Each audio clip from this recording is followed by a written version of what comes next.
Selamat pagi, saya akan menjelaskan tentang aplikasi pada seminar saya. Seminar ini adalah salah satu sidang yang dilakukan di kampus saya di STTPLN di jurusan Teknik Informatika. Judul seminar saya kali ini yaitu Smart Card berbasis metode FASI untuk perhitungan beban energi listrik prabayar dengan dosen pembimbing saya yaitu Bapak Riki Ruli Afandi Siregar. Oke, saya akan menjelaskan mengenai aplikasi dan alat yang saya buat ini. Aplikasi ini menggunakan Visual Basic 6 dan menggunakan microcontroller sebagai alat penginputan pulsa yang akan saya gunakan dalam aplikasi ini. Oke, mari kita lihat alat yang saya gunakan.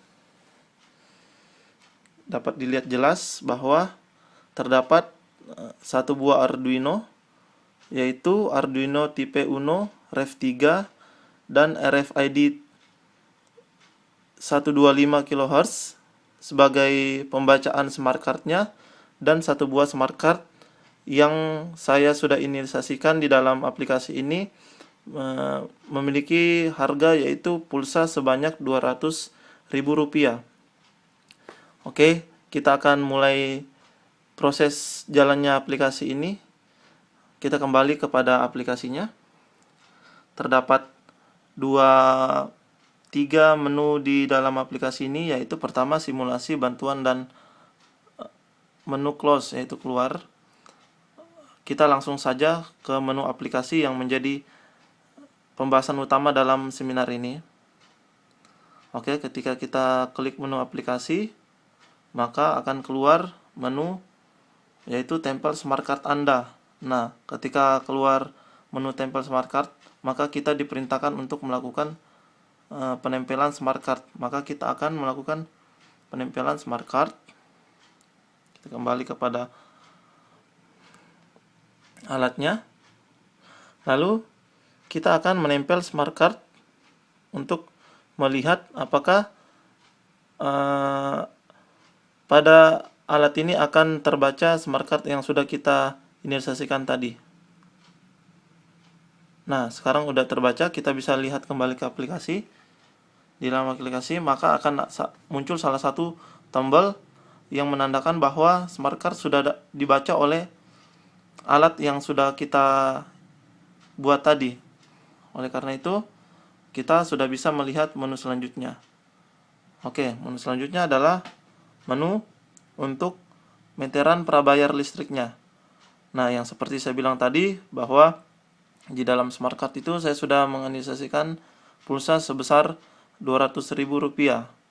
Dan kali ini teman-teman sudah bisa melihat bahwa aplikasi ini sudah bisa membaca bahwa smart card tersebut sudah mempunyai nilai Rp200.000 sebagai saldo dalam listrik kita.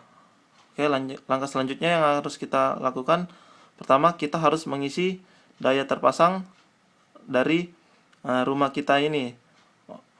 Untuk kasus saya ini, saya menggunakan golongan R1 dan daya terpasang yaitu hanya sebatas 1300 dan 2200. Oke, kita coba pada menu 1300, dan langkah selanjutnya yaitu kita menginputkan jumlah pulsa yang akan kita order atau yang akan kita jalankan di rumah kita. Untuk kali ini coba saya inputkan salah satu menu pulsanya, contohnya yaitu Rp5.000. Dan ketika kita input Rp5.000, maka kita sudah bisa melihat berapa besar KWH yang kita dapat dari pulsa Rp50.000 dengan golongan rumah kita R1 dan daya terpasang 1300. Enter. Nah, ternyata KWH yang kita dapatkan hanya sebesar 46.56793. Oke, ini adalah KWH yang akan kita bisa pakai selama sesuai dengan kemampuan alat listrik rumah tangga kita. Berikutnya, maka kita bisa melakukan input komponen alat-alat listrik yang kita gunakan di rumah kita. Nah, ini adalah bentuk simulasi untuk menghitung energi listrik per bayar yang ada di rumah kita. Oke, saya perkenalkan form-formnya. Pertama di sini adalah input alat, dayanya, jumlah, lama pemakaian, dan ketika oke, maka akan terhitung jumlah pemakaian daya per hari dan per bulannya. Oke, kita akan mulai. Saya akan coba simulasikan. Ini adalah komponen-komponen listrik yang umum yang biasa digunakan di kalangan rumah. Pertama, coba kita lakukan pada lampu. Lampu dengan daya terpasang 18 watt. Jumlahnya kira-kira 6 buah lampu di dalam rumah itu, dan kita estimasikan jumlah pemakaian kita lamanya sekitar kira-kira sekitar 10 jam per hari.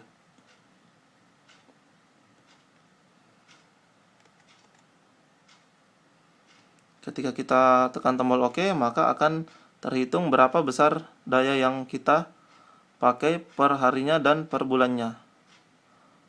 Oke, ini adalah hitungannya. Terus kita tambah lagi, kita input lagi komponen listrik yang lainnya yang ada, yang biasa kita gunakan di rumah kita. Contohnya yaitu kipas angin. Dengan jumlah wattnya sekitar 20 watt. Jumlahnya 1 buah, dan kira-kira kita penggunaannya yaitu sebesar 8 jam per hari. Oke, maka kita sudah bisa mendapatkan hal yang sama, yaitu jumlah pemakaian daya per hari pada kipas dan per bulannya. Kita input lagi kira-kira apa yang sering kita gunakan di rumah kita. Contohnya yaitu kulkas. Kulkas yang dayanya sekitar 2200 watt dengan jumlah kulkas 1 dan pemakaian sebanyak sekitar maksimal ya 24 jam pemakaian kita, dan juga kita bisa melihat berapakah besar daya yang habis kita gunakan per hari dan per bulannya. Oke, sebesar ini. Saya mungkin kalau ketika kita punya komponen yang lain, kita bisa menambahkan yang lainnya. Oke, dalam simulasi ini mungkin saya hanya menginput 3 alat rumah tangga ini, dan kita coba cek dayanya, cek daya totalnya.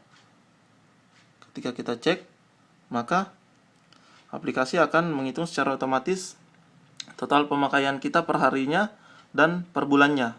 Lalu kita ingin melihat ada satu menu lagi, yaitu tes pemakaian. Tes pemakaian ini adalah nantinya kita akan digolongkan apakah pemakaian listrik rumah kita termaksud boros, normal, atau hemat. Dan perhitungannya ini menggunakan metode Fuzzy, yaitu metode Fuzzy Tahani, yang menggolongkan pemakaian kita. Coba kita lihat secara langsung. Oke, di sini ada message dari message box, yaitu pemakaian listrik Anda tergolong boros. Silakan kurangi pemakaian Anda. Cek detail pemakaian. Oke, ketika kita klik tombol OK, maka akan muncul form detail pemakaian. Yaitu pertama, daya terpasang kita adalah 1300. Daya pulsa kita yang 50.000 tadi yaitu sebesar 4656793. Pemakaian sebulannya itu sebesar 181.2, dan lama pemakaian kita ternyata hanya 7 hari. Pulsa 50.000 tersebut hanya bertahan selama 7 hari dengan jumlah pemakaian sebulan kita yang 181.2. Maka otomatis metode Fuzzy-nya akan menggolongkan kita dalam golongan boros, di sini kita lihat kategori golongan pemakaian listrik kita, yaitu hemat, normal, boros. Kenapa ada yang 0, 0 dan 1? Itu adalah proses perhitungan fazinya. Ketika di bawah sebulan, maka otomatis fazinya akan membaca bahwa nilainya mutlak 1, dan itu termasuk golongan pemakaian listrik rumah tangga yang boros. Oke, mungkin sekian untuk aplikasi ini. Masih banyak kekurangan yang mungkin bisa kita tambahkan untuk pengembangan aplikasi ini. Saya harapkan aplikasi ini boleh bermanfaat buat kita untuk pembelajaran dan pengembangan ke depannya. Terima kasih, selamat pagi.